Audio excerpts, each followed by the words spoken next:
जब आप प्रभु के भरोसे हो जाओगे तो पग पग देखोगे वो कैसे संभालते हैं आपको। उनकी ऐसी मृदु मुस्कान बरसती रहेगी कि तुम बड़े से बड़े दुख को भी मुस्कुराकर सह जाओगे। ऐसा ही है, सब समय, सब जगह, सब ओर से आपकी तरफ सुख की धारा खुल जाएगी। ध्यान दीजिए, सब समय, सब जगह, सब ओर से आपकी तरफ सुख की धारा खुल जाएगी। जिधर से देखो सुख ही सुख आपको डुबो रहा है। किसको? जिसने भजन को पकड़ने के लिए सब कुछ छोड़ दिया है और एकमात्र प्रिया प्रीतम का भरोसा लेकर बैठ गया है, तो दसों दिशाएं उसके लिए मंगलमय हो जाती है। पूज्य राधा बाबा ने कहा कि तुम एक बार राधा कृष्ण बोले तो मानो तुमने मोक्ष के लिए कमर कस लिया। एक बार बोले तो मानो कमर कस लिया और प्रभु की शरणागति को हृदय से स्वीकार किया तो दसों दिशाएं मंगलमयी हो गई। ये कोई प्रवचन नहीं है, ये उनकी छाती की बात है, महापुरुषों के हृदय की बात है। जो ध्यान देना, इस मार्ग में आकर जगत के लोगों को बताना चाहता है कि मैं बहुत बड़ा भगत हूं और अपने को पुजवाना चाहता है, अपना परिचय सबको प्राप्त कराना चाहता है कि मैं बहुत बड़ा भजनानंदी, तपस्वी, त्यागी, सिद्ध साधक, जो भी, ऐसी चेष्टा तुमसे भूल कर भी ना हो। यदि तुमने ऐसी भूल कर दी तो तुम उनको भूल जाओगे जिनके लिए चले हो। सोचो, क्या कोई अपने प्रेमी की गुप्त बातें बाहर बताता है क्या? नहीं ना। तो तुम अपने भगवत कृपा से जो साधन बना है, जो तुम्हारी एकांतिक निष्ठा बनी है, जो तुम्हारे जीवन में त्याग और तप का संग्रह हुआ है, वो तुम कैसे बता सकते हो? गुरुजन अपने निज जनों को उस मार्ग पर दृढ़ होने के लिए अपने अनुभव बताते हैं, ना कि छाप लगाने के लिए। चुपचाप प्रभु के मार्ग में गुरुदेव के बताए हुए साधन शैली से चलो। दूसरों को बताने या सिखाने या दिखाने का बिल्कुल भी भाव नहीं होना चाहिए। प्रचार प्रसार पहले यहां प्रसार करो, अपनी इंद्रियों में, मन में, बुद्धि में। जब आप भगवत स्वरूप हो जाओगे तो कोई भी प्रचार या प्रसार करने का अवसर ही नहीं रह जाएगा, क्योंकि जिधर देखोगे अपना प्रभु है, तो अब किसको उपदेश करें, किसके कल्याण के लिए सोचे, क्योंकि कल्याण स्वरूप प्रभु ही सब रूपों में विराजमान है। जब तक ये अनुभव नहीं, तब तक कल्याण करने की योग्यता नहीं, और जब कल्याण करने की योग्यता आती तो पूरी सृष्टि में कोई बचता ही नहीं है। जित देखो तित श्याममयी, तो किसका कल्याण करे? जो उपासक जगत के लोगों से बहुत मित्रता करता है, बहुत परिचय बनाता है, प्रणाम करवाने में बड़ा सुख मिलता है। कोई साष्टांग लौटता है ना, लगता है मेरे में कुछ है, गए। ध्यान, सम्मानम कलयाति घोर गरलम, ये विष है। जिसने अपना परिचय दूसरों को देने के लिए सारा प्रयत्न किया, याद रखो कभी भी ना तो प्रभु का परिचय पा सकता है, ना प्रभु के परिचय में आ सकता है। दोनों बातें समझ लीजिए, ना वो प्रभु का परिचय पा सकता है और ना वो प्रभु के प्रेम परिचय में आ सकता है। कोई कह सकता है वो सर्वज्ञ है, ये कैसे हो सकता है कोई प्रभु के परिचय में? आप देखो, भगवान कह रहे हैं, जो भक्त सर्वस्व समर्पण करके केवल मुझको जानते हैं, मैं केवल उनको जानता हूं, लक्ष्मी जी को भी नहीं जानता हूं, भगवान शंकर आत्मा है, उनको भी उतना नहीं। हे उद्धव, तुम्हारे जैसे निरपेक्ष प्रेमी महाभागवत को मैं जितना प्यार करता हूं, उतना अपने आप को भी प्यार नहीं करता। याद रखो, तुम्हारे ऊपर प्रियालाल की निरंतर कृपा बरस रही है, तुम उस कृपा में भींज रहे हो। कोई भी क्षण तुम्हारा उनके स्मरण से रहित ना होने पावे, वंचित ना रहने पावे। आप कहोगे हमें तो ऐसा अनुभव नहीं होता कि प्रतिपल हम पर कृपा है, तो कह रहे हैं देख लो तुम्हारी कोई प्यारी से प्यारी और वस्तु है। कैसा महापुरुषों ने मनन किया है।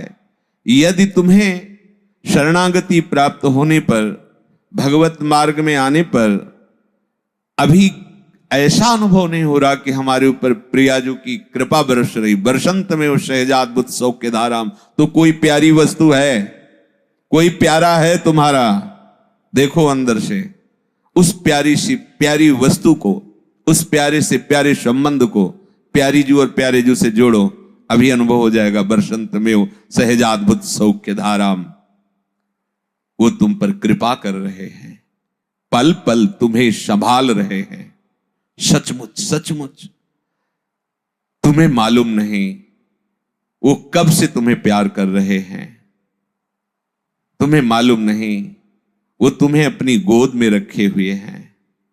एक क्षण के लिए भी वो अपनी दृष्टि से तुम्हें दूर नहीं करते, पर तुमने अपनी दृष्टि उधर की ही नहीं। क्या बात, तुमने उधर दृष्टि ही नहीं की, तुम उनसे विमुख होकर दृष्टि संसार की तरफ किए रहे। उनका कल्याणमय कर कमल तुम्हारे सर पर है, अब तुम उसके बल पर वापस लौटो। ये तुम्हारा मार्ग नहीं है। तुम पूछोगे कि ये जलन जो बढ़ रही है हमारे हृदय में, ये चिंता बढ़ रही, शोक बढ़ रही, मन घबरा रहा है, पता नहीं क्या कैसा, ऐसा लगता है कि ना कोई आग है, ना कोई जलन है, ना कोई ताप है। ये मन की विमुखता है, घबरा रहा है। अनंत बलशाली प्रभु का आश्रय लेने में घबरा रहा है, नाशवान प्रतिपल छूटने वाले विषय के छोड़ने में घबरा रहा है। ये मन की चाल है। न कोई आग है, न कोई जलन है, न शोक है, ये केवल अज्ञान है। डरना मत, आगे बढ़ो, अभी वो भूमिका नहीं आई जो निर्भय अवस्था है। आगे कदम रखोगे तो आप खुद हंसोगे अपनी इस वृत्ति पर। जो हो रहा है होने दो, तुम्हारे रोकने से रुकेगा भी नहीं। तुम तो बस अपने मंगलमय आराध्य देव की इच्छा में अपनी इच्छाओं को मिला दो। आओ प्रवाह में बहते हैं। प्रवाह में बहने में जानते हो हाथ पैर नहीं चलाना होता।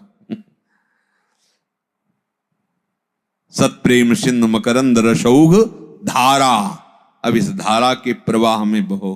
राधा राधा राधा। भयानक से भयानक भय भी तुम्हें भय नहीं दे पाएगा, और सुंदर से भी सुंदर कोई तुम्हें आकर्षित नहीं कर पाएगा। कब? जब राधा की धारा में बहोगे, प्रवाह में, लीला में। तुम्हें वो बता देंगे अपना रहस्य। लीला में तुम्हें ऐसा जगा देंगे कि तुम कभी सोओगे नहीं। सोने का मतलब ये तमोगुणी निद्रा नहीं, मोह निद्रा, अज्ञान निद्रा। तुम्हें वो दिखा देंगे कि वो कब से तुम्हें प्यार कर रहे हैं, जब से प्यार कर रहे हैं तब से अलग ही नहीं हुए। तुम ही भागते रहे, उनकी तरफ कभी देखा नहीं। तभी तो भक्तजन रोते रहते हैं कि कितने अहेतु की कोई हेतु नहीं। आप जैसे महान को मुझ जैसे क्षुद्र से क्या हेतु हो सकता है, पर इतना प्यार। फिर बाद में अनुभव करा देंगे कि तुम उन्हीं के स्वरूप हो, कोई और नहीं। बस उस समय तुम उनके हाथ के विशुद्ध खिलौना बनकर उनकी नित्य लीला में प्रवेश पा जाओगे। जैसे कोई कहता ना कि मैं नित्य लीला में प्रवेश पा रहा हूं, अज्ञान की बात है। जब तक मैं का स्मरण है तो नित्य लीला में कैसे प्रवेश? मैं का विस्मरण ही नित्य लीला में प्रवेश होता है। अपना अस्तित्व खत्म हो गया। ब्रह्म नहीं, माया नहीं, नहीं जीव नहीं काल, अपनी हूं सुधि ना रही, एक रहे हो नंदलाल। अब ये लीला में कभी कभी लगता है साधक ये बड़ी बड़ी बातें करके केवल प्रणाम करवाने के लिए ऐसी झूठी बातें बोलता है, केवल सम्मान के लिए। ऐसा क्यों कर रहे हो? वास्तविक सम्मान और वास्तविक प्यार जहां से मिल रहा है वहां से तुम अपना संबंध विक्षेप करते हो, तो तुम्हें ये झूठा प्यार कब तक संतोष देता रहेगा? विश्वास करो प्रभु सत्य हैं, प्रभु नित्य है, प्रभु सर्वत्र है, इसलिए तुम्हें कपट और पाखंड करने की जरूरत नहीं है। कैसे महापुरुष जन प्यार से समझा रहे, वो सत्य है, वो नित्य है, वो सर्वत्र है, इसलिए तुम्हें पाखंड करने की जरूरत नहीं है, नाटक करने की जरूरत नहीं है। प्रभु तुम्हें बहुत प्यार करते हैं और वो बहुत सर्वशक्तिमान है। अब तुम्हें जितनी शक्ति उन्होंने दी है, बस सारी शक्ति लगा करके उनके भजन में समय व्यतीत करो, विषय चिंतन ना होने पावे। पीछे प्रसंग में चर्चा चल रही थी कि विषय भोग क्रिया नहीं हुई, केवल विषय चिंतन हुआ, उसी से सर्वनाश हो जाता है। अब जो बात कह रहे हैं वो विशेष साधकों के लिए, क्योंकि साधारण जन इसे नहीं समझ पाएंगे। इसमें कह रहे हैं कि विषयों को भोगता हुआ वो हृदय की निर्मलता को प्राप्त होता है। विषय ना भोगता हुआ विषय का चिंतन करते हुए वो सर्वनाश को प्राप्त होता है। यहां कह रहे हैं विषय का चिंतन नहीं, बिल्कुल चिंतन नहीं। चिंतन प्रभु का हो रहा है, क्योंकि उसने अपनी बुद्धि प्रभु में प्रतिष्ठित कर दी। ना किसी भोग से राग है, ना किसी भोग से द्वेष है, ना कोई इच्छा है। जब इच्छा ही नहीं तो त्याग क्या।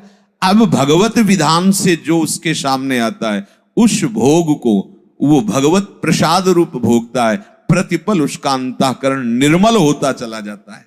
ये आश्चर्य की बात है। ये स्वयं भगवान कह रहे राग द्वेष वियुक्तैस्तु विषयानिन्द्रियैश्चरन् आत्मवश्यैर्विधेयात्मा प्रसादमधिगच्छति प्रसादे सर्वदुःखानां हानिरस्योपजायते प्रसन्न चेतसो ह्रासु बुद्धि पर्यवतिष्ठते। श्री भगवान कह रहे हैं, ये जो अभी हम पहले बोले वो इसी की पुष्टता के लिए बोले। यदि तुम्हारी ऐसी धारणा है, जैसा अभी प्रथम में आपने भगवत कृपा शब्दों को सुना, हमारी बुद्धि केवल प्रभु में है और उसको हम सरल भाव से बता रहे हैं। अब हमें वही भोग भोगने हैं जो हम अपनी प्रियाजू को अर्पित कर सके। अपने भोग भोगता नहीं है, भोग भोगता प्रियालाल है, अपने प्रसाद भोगता है। बस सरलता से समझ लो। अगर उसको प्रवीणता से बताएंगे तो अपने वृंदावन वासी हैं, कम समझ में आएगी, क्योंकि इसके समझने के लिए बनारस की बुद्धि चाहिए। ये जो श्लोक है, इसके समझने के लिए वेदांत बुद्धि चाहिए, बहुत प्रवीण बुद्धि। तो भक्तों की भूरी बुद्धि होती है, उनके भोलेपन में ही सारा ज्ञान छुपा होता है। अब अपने को इसको भक्ति स्वरूप में लेना है। राग द्वेष वियुक्तैस्तु, प्रभु कह रहे हैं कि यदि किसी भी विषय में राग है या द्वेष है, राग का मतलब समझते हैं प्रियता, दोष का मतलब समझते हैं अप्रियता, अनुकूलता, प्रतिकूलता, सुखद दुखद, ये है राग द्वेष। जिस व्यक्ति से अनुकूलता, प्रियता, सुख की संभावना होती है, वहां राग हो जाता है। ऐसे वस्तु, व्यक्ति, स्थान से, और जहां राग होता है वहां द्वेष जरूर होता है, जरूर होता है। ऐसा नहीं कि आप केवल राग का ही, क्योंकि कुछ वस्तुएं अनुकूल होंगी तो कुछ प्रतिकूल होंगी। हो सकता है वही वस्तु कुछ समय बाद प्रतिकूल लगने लगे तो उसी से द्वेष हो जाए। हो सकता है वही व्यक्ति जो आज राग का कारण बना कल द्वेष का कारण बन जाए। अगर राग द्वेष युक्त बुद्धि है और वो विषयों का चिंतन मात्र करती है, तो प्रभु कहते हैं कि उसका उत्थान नहीं होता, पतन हो जाता है, प्रणश्यति, नाश हो जाता है। यहां कह रहे हैं कि जिसकी बुद्धि प्रभु में स्थित है, कैरुवा भाव रहस्य पारगमती श्री राधिका प्रेयसा, लाडली जू के प्राण प्यारे प्रीतम और प्रीतम की प्राण प्यारी लाडली जो, इन दोनों के प्रेम रहस्य में जिसकी बुद्धि स्थित है, वो विषयान गृहणंतु मुंचंतु हुआ, वो विषय भोग करे या उसका त्याग कर दे, वो बहिर्मुख पुरुषों का संग करे या ना करे, वो शास्त्र के अनुसार कार्य करे या ना करे। क्यों? क्योंकि जो दंड मिलता है या पुरस्कार मिलता है, वो बुद्धि जब अहम धर्म से युक्त होकर कार्य करती, मैंने ये भोगा, मैंने ये किया, अब अवश्य में भोक्तव्यम कृतम कर। अब बुद्धि तो लगी प्रभु में, प्रभु के चिंतन में। अब उसके शरीर को जो भी भगवत प्रसाद रूप प्राप्त, उसके हृदय को पवित्र करने वाला होता, मलिन करने वाला नहीं होता। यहां कहा कि बुद्धि का प्रभु में स्थित हो जाने से वो कर्म करते हुए भी बंधेगा नहीं, विषय भोगते हुए भी वो पतित नहीं होगा। ये बहुत आंतरिक रहस्य की बातें हैं, जिनको बहुत संभाल करके भक्ति परक बता रहे हैं। तो जो ज्ञान परक है वो इसका थोड़ा सा अलग स्वरूप है। जब मार्ग ही नहीं चलना तो उसकी चर्चा क्या करें। वो मार्ग हमें जो चलना है उसको समझिए। बहुत ही सुंदर बात है, बहुत सुंदर बात है। वशीभूत अंतःकरण वाले उपासक का राग द्वेष रहित अपने वश में की हुई इंद्रियों का विषय का सेवन करता हुआ वो हृदय की निर्मलता को प्राप्त होता है। बड़ी बात, ये बड़ा गुप्त बात है। संपूर्ण दुखों का नाश करने वाला बन जाता है, हृदय शुद्ध हो जाता है। उपासक की बुद्धि निसंदेह परमात्मा में स्थित हो जाती, भोग भोगते हुए भी। यद्यपि वो भोगता नहीं है, यहां तो अंतःकरण को वश में करने वाला शब्द है। मन हमारा प्रभु के चरणों में, बुद्धि प्रभु के निश्चय में, चित्त प्रभु के लीला गुण नाम चिंतन में, अहम दासत्व में। अब फर्क नहीं पड़ने वाला। अब जो होगा वो महामोद मंगल में होगा। इसके अंतःकरण में इच्छा नहीं है। ध्यान कीजिए, बंधन का कारण चाह है, इच्छा है। इच्छा नहीं अंतःकरण, क्योंकि वो हर समय प्रभु का चिंतन करता है। अब संयोग वशात अनुकूल या प्रतिकूल कोई भी परिस्थिति, व्यक्ति, वस्तु, स्थान आता है, वो आराम से उसमें विचरण कर रहा है। बाहर से दिखता है, लेकिन अंदर से वो प्रभु के चिंतन में। अब कोई फर्क नहीं पड़ने वाला। जैसे पीछे एक बार भगवान रास में विलंब से, नित्य रास जो गोपी जनों का होता था, गोपी जनों के मध्य, ये नवनिवृत्त निकुंज का नहीं, तो विलंब से आए तो उन्होंने, प्रीतम बहुत विलंब हो गया आज, और यमुना के पल्ली पार गुरुजी पधारे हैं, उनके दर्शन, तो आपके गुरुजी, तो हम भी प्रणाम करके आते। बोले ऐसे नहीं जाया जाता, गुरुजनों के पास कुछ लेके जाया जाता है। बोले कुछ विलंब तो लगेगा, समय हो जाएगा, पर हम सब तो मिल करके सुंदर सुंदर पुआ, खीर और अच्छे अच्छे पदार्थ बनाए, चलने लगी। तो उन्होंने कहा, प्रीतम यमुना जी बहुत बाढ़ी है, उनका जाके यमुना जी से कह देना कि यदि श्री कृष्ण अखंड बाल ब्रह्मचारी हैं तो मार्ग दे दीजिए। गई, पर यह बात सुनकर उनको हंसी आई। जो ही कहा तो यमुना जी ने मार्ग दे दिया। ऐसे ही थल की तरह वो जल में निकल गई। गई तो महर्षि दुर्वासा जी बड़े महामहिम हैं, प्रणाम किया, कहा भगवान भोग लाई है, मुंह बगाड़ दे। कोई पुआ, कोई खीर, मतलब पहाड़ जैसा पूरी ब्रज गोपियां सब, और बड़ी भावुक। ये ब्रज क्षेत्र भाव क्षेत्र है, बड़ा भाव है ब्रज में, बड़ा भाव। धीरे धीरे हमारी मलिन बुद्धि हो जाती है, इसलिए उनके भावों को हम समझ नहीं पाते। सब खीर पूड़ी सब, कुछ नहीं रह गया। प्रणाम किया, कहा ब्राह्मण हमें लगता है पूरे युग युग का भूखा रहा होगा, इतना भी प्रसाद नहीं छोड़ा सब पाए। बोले भगवान अब आज्ञा कीजिए, जाना चाहते जाइए। तो उनका जब यमुना जी बाढ़ी हैं तो आई थी, तो निकले, अब जाए कैसे? बोले कैसे आई थी?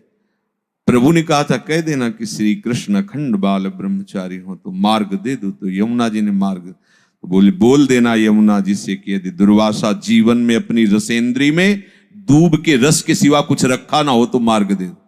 इतनी जोर से लोटपोट हो गई गोपिया कि जैसे गुरु झूठे वैसे ही चेला झूठे। मनो लडुआ पूड़ी हलवा सब खा गए। कह रहे कह देना यमुना जी से अपनी जबान में यदि दूब के रस के सिवा आज तक कुछ रखा ना हो। गए यमुना जिसका, यमुना जी ने मार्ग दे। आश्चर्य हुआ कि यमुना जी तो सत्य वचन ही स्वीकार करती है। प्रभु के पास गए, प्रभु ने कहा आपने पवाया, दुर्वासा जी ने लेके तो कुछ नहीं पाया। बोले वो इच्छा रहित है, इस समय इच्छा रहित होकर सब पा गए पर वो कुछ नहीं पाए। बोले आपके विषय में भी जानना चाहती है कि आप, क्योंकि ब्रह्मचर्य में ये सब हंसना खेलना, ये सब लीला व्यवहार, तो उनका मेरे सिवा कोई है ही नहीं, इसलिए मैं सदैव अखंड हूं, इसलिए अखंडानंद कहते हैं। मेरे सिवा कोई है नहीं और मैं कभी किसी शरीर से नहीं खेलता, आत्मानंद में, आत्मस्वरूप में। ये जितनी गोपीजन प्रभु के पास है शरीरधारी नहीं है, ये सब आत्मस्वरूप है, आत्मस्वरूप। जब कुछ ब्रजवासियों ने उनको रोका तो जो चली थी उनसे पहले वो श्री कृष्ण के पास थी, तो शरीर तो वही आत्मस्वरूप। ये जितने भी भाव देह हैं ये आत्मस्वरूप है, ये पांच भौतिक नहीं है, ये आत्मस्वरूप। और आत्मस्वरूप में कहीं मलिन विकार की कोई गुंजाइश ही नहीं होती। तो भगवान का जो विलास है, जो लीला विलास है, वो स्वयं में स्वयं से है, दूसरा कोई है ही नहीं, स्वयं से स्वयं में।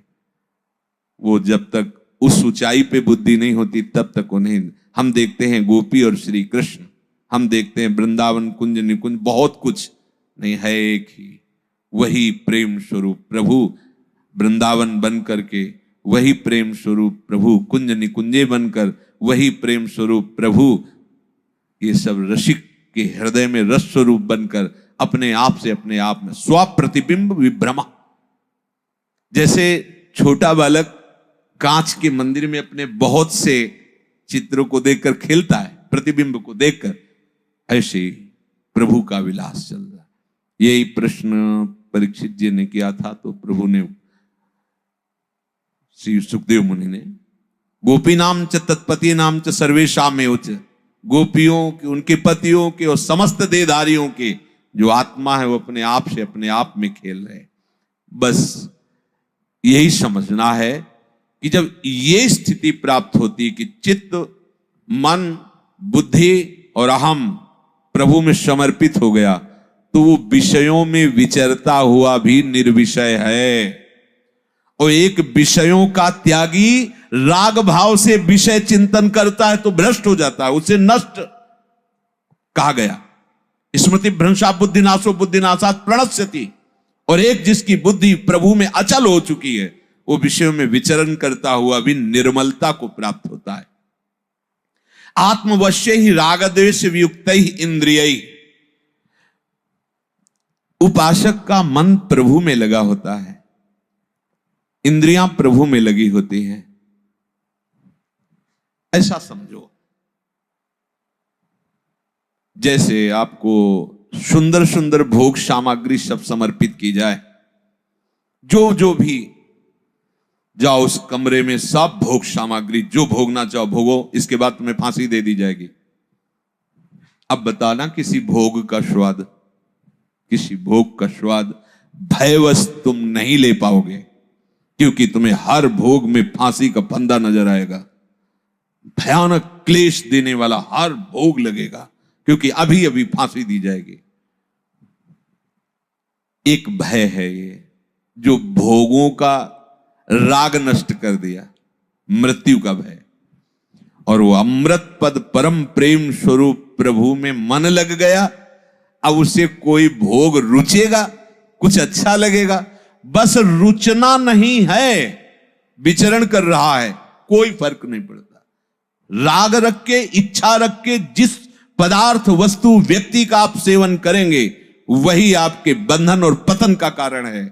इसीलिए अपने लिए बहुत बढ़िया उपाय गुरुजनों ने बताया है। वस्त्र भी धारण करना है तो महारानी जी को अर्पित करके, पानी भी पीना है तो आपको, भोग आप, प्रसाद आप, ठीक है। प्रसादे सर्व दुखानाम हानिरस्योपजायते। जब हम राग द्वेष रहित, अब उसमें हम हमारी श्री जी ने पाया है, इस भाव से पाते। इसे राग नहीं कहते, इसे अनुराग कहते। आहा, हमारे प्रभु की श्रीअंग का ये पुष्प है, ये जो वस्त्र धारण, ये प्रभु की प्रसादी है। हमारा जीवन प्रभु की प्रसादी है। अब कोई बंधन नहीं। जैसे कहा जाता है, आप भजन करते हैं, जो आप लेते हैं वो आपका भजन नष्ट होता है, भजन से जाता है। किनका? तपस्वियों का, त्यागियों का, सन्यासियों का, भजनानंदियों का, भक्तों का नहीं। क्यों? क्योंकि भक्त कुछ भोग करता ही नहीं, वो प्रसाद सेवन, और प्रसाद से क्या होती? आत्मोन्नति होती। प्रसादे सर्व दुखानाम हानिरस्योपजायते प्रसन्न चेतसो ह्रासु बुद्धि परिवतिष्ठिते। उसका फल होगा कि उसकी बुद्धि प्रेम विकल हो जाएगी। बहुत समझने का विषय है। ये जो बड़े बड़े महापुरुष कहते हैं, कोई भी चीज जो प्रियालाल को अर्पित ना कर सको वो नहीं पाना है। क्यों कहते हैं? क्योंकि वही तुम्हें बांध लेगी, वही तुम्हारे अंदर राग द्वेष पैदा कर देगी। अच्छा, प्रियाजू को अर्पित की हुई वस्तु में हमारा राग द्वेष नहीं होगा। प्रियाजू ने पाया, पहली बात ये रहेगी, क्योंकि वो प्रसाद है। और प्रियाजू ने पाया है, इस भाव से आप पाओगे तो वो आपके हृदय को पवित्र करने वाली है। जिसे हरिराम व्यास जी कह रहे हैं, एक एक कवल में करोड़ करोड़ एकादशी का फल है। प्रिया जी को जो पवाया गया है, कोटि कोटि एकादशी महाप्रसाद को अंश, करोड़ करोड़ एकादशी का फल लाडली लाल के उच्छिष्ट के एक एक कवल। एक बार सत्संग में बताया था, श्री कबीरदास जी कहते हैं कि जो प्रभु को भोग लगा दिया गया, उसके एक एक कण में बड़े बड़े व्रत और तीर्थ अवगाहन किए जाए तो भी वो फल बराबरी नहीं हो सकता। प्रसाद हृदय की प्रसन्नता का स्वरूप बनता है जाकर के। साधक के लिए, उपासक के लिए सबसे बड़ी सावधानी है कि हम किसी विषय के भोक्ता नहीं हैं। बहुत सावधानी से इसका स्वरूप समझना है। आपने पहले निश्चय किया कि ये जो वस्तु बन रही बड़ी स्वादिष्ट है, जल्दी से दिखा के पाले। आप भोक्ता हो, बंधोगे, हिसाब किताब होगा। बहुत सुंदर, गरम गरम श्री जी को बहुत अच्छा लगेगा श्री, और आप पंखा लेके बैठ गए बाहर से, आपका हृदय बार बार उमड़ रहा है, और ले आओ, अच्छा ये थोड़ा चटनी, अच्छा थोड़ा ये पदार्थ, मंत्र जप रहे हैं श्री जी पर। आराम से पालो, कुछ बिगड़ने वाला नहीं। उसका भाव प्रिया जी से जुड़ा हुआ है। जहर पी गई मीरा जी, ये गिरधर का चरणामृत है। बस इस भाव में कहीं भी उनकी एक पलक भी नहीं झपी, पूरी रात कीर्तन करते हुए नाचती रही। जो उपासक इन इंद्रियों के वशीभूत होकर कोई भी भोग करता है, वो पतन का कारण है। भोग करे या न करे, उसका चिंतन करता है तो पतन का कारण है। प्रभु कह रहे हैं कि विषयान चरण, जिसका अंतःकरण अपने वश में है, जिसकी इंद्रियां राग द्वेष से रहित हैं, वही वश में किए हुए है। ऐसा साधक इंद्रियों से विषयों का सेवन करे, सब प्रकार का व्यवहार करे, पर उसका अंतःकरण निर्मल ही होता चला जाएगा। मूल बात समझ रहे ना? सब प्रकार का व्यवहार, खान पान, घर परिवार, नौकरी पेशा सब कर रहा है, लेकिन सबका उद्देश्य केवल प्रियालाल के प्रति है। अब वो प्रतिदिन उन्नति को प्राप्त होता चला। कोई भी भोग मेरे लिए नहीं, बस ये बात समझ लीजिए। और वैसे भी देखा है हर वस्तु का स्वाद बढ़ जाता है जब प्रभु को अर्पित कर दी जाती है। गांव में अपने सत्यनारायण की कथा होती थी तो पंजीरी और पंचामृत पर तो अपने लोग डबल डबल बार उसके 1 चम्मच पंचामृत मिलता। घरों में खूब दूध होता, गांव में तो गायें और सभी रहते खूब, वो स्वाद कहीं नहीं मिलता। चाहे 5 लीटर चीनी और डाल के वैसे ही बना लो, वो जो स्वाद भगवत कीर्तन भगवत कथा के बाद भगवत अर्पित करके इतनी पंजीरी और वो पंचामृत, तो ऐसा लगता था कि अगर ये लोग रोके ना तो कई बार लाइन में लग के ले। देखो प्रियालाल का थोड़ा सा भी किनका जब आता कितना सुख मिलता है। प्रसन्न चेतसो ह्रासो, कोई भी चीज अमनिया नहीं लेनी क्योंकि मैं भोगता नहीं हूं। ये बात समझ जाओगे तो बहुत करुणा करके प्रभु ये रहस्य बता रहे हैं। जो राग द्वेष रहित होकर विषयों का सेवन करता है तो उसका मन प्रसन्न रहता है। और ये मानसिक सबसे बड़ी तपस्या होती है, अपने मन को प्रसन्न रखना। बोले हम भी तो मन को प्रसन्न रखने के लिए करते हो, जो जो कहता वही कर। मन प्रसन्न करने के लिए नहीं, मन को हर्षित करने के लिए करते हो। तो हर्ष का द्वंद्व है शोक, फिर शोकित ही होते हो। और प्रसन्नता भगवत स्वरूप है। मन को प्रसन्न रखना, संतुष्टायेन केनवा, वो तभी हो सकता है जब भगवत प्रसाद के केवल भोगता हो। संतों ने ऐसे अनुभव करके कहा है, ऐसे नहीं कहा कि आप एक बूंद पानी भी स्वयं मत पीजिए, उनको अर्पित कर। बहुत सुंदर सहज अपने, इसी को ज्ञान में दूसरा स्वरूप है, लेकिन अपने जो प्रेम मार्ग में है वो है कि हम स्वयं के भोक्ता नहीं हैं। अब आप देखो कौन सी वस्तु आप श्री जी को अर्पित करके प्रसाद रूप में पाते हैं और कौन से स्वयं भोक्ता बनते हैं। अभी पीछे चर्चा में आया था कि यदि आप इस धारा में नहीं बह रहे या नहीं भींज रहे तो आपकी कोई प्यारी वस्तु है, बस उसी को समझ लीजिए। जब कोई प्यारी वस्तु नहीं, केवल प्यारी जू और प्यारे जू, तो पूरे निर्भय होकर विचरण करो। कोई विश्व ब्रह्मांड में तुम्हें फांस नहीं सकता, कोई नहीं फांस सकता, क्योंकि माया उन्हीं की तो है, किसी और की थोड़ी है। यहां मन प्रसन्न हो। देखो ना श्री जी का प्रसाद, अच्छा प्रारंभ से ही प्रसन्नता हुई, अभी उसको पाया नहीं, अभी श्री जी का, अच्छा श्री जी के जन है, श्री जी से संबंधित कोई अपने हृदय में आनंद आ रहा है, ये तपस्या हो रही है। भगवान के विषयों का सेवन कर रहा है, हृदय निर्मल हो रहा है, तप संग्रह हो रहा है, अंतःकरण की प्रसन्नता को प्राप्त होता है। ये प्रसन्नता सबसे बड़ी मानसिक तपस्या है। शारीरिक और वाचिक तपस्या से श्रेष्ठ होती मानसिक तपस्या। अतः उपासक को कभी भी स्वयं राग पूर्वक विषयों का सेवन नहीं करना चाहिए, कुछ भी श्री जी को, और हृदय से मान के कि मैं प्रिया जी को पाना चाहता हूं। अगर हृदय में ये प्रबलता है कि जल्दी से दिखा दूं मैं पाऊं, तो मुझे लगता नहीं पाना चाहिए, नहीं, क्योंकि हम जिस मार्ग के पथिक हैं, आज इसने ये हलचल पैदा करके हमारे हृदय की भावना को बिगाड़ा, कल और बड़ी हलचल पैदा करेगा, हम चांस ही नहीं देंगे। अगर ये बात है कि प्रिया जी को बिल्कुल सहर्ष, जो साधक राग पूर्वक किसी विषय का सेवन करता है, द्वेष पूर्वक उसका त्याग करता है, उसका अंतःकरण मलिन होता है। द्वेष पूर्वक त्याग करना और राग पूर्वक सेवन करना दोनों बराबर अंतःकरण को मलिन करते हैं। इसलिए न राग न द्वेष। निर्णय क्या? जो प्रियालाल पाएंगे वही पाएंगे। हम प्रियालाल के चरणों में शयन करते हैं, हम प्रियालाल के साथ रहते हैं, प्रियालाल के प्रसाद भोगता है, बस निर्भय हो जाओ, कोई तुम्हें नहीं बांध पाएगा।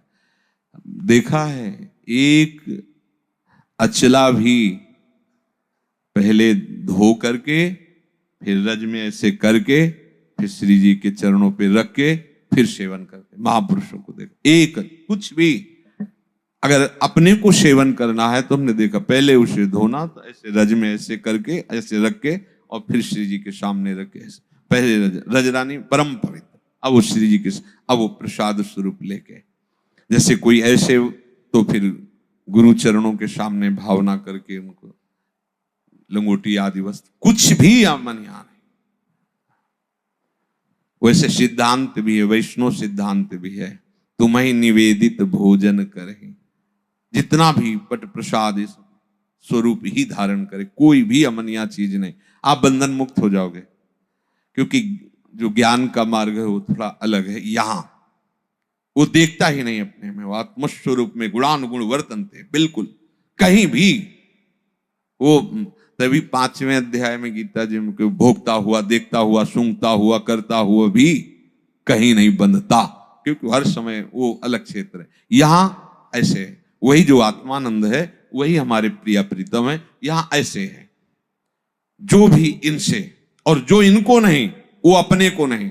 बैठा लो हृदय में, देखो जांच करो।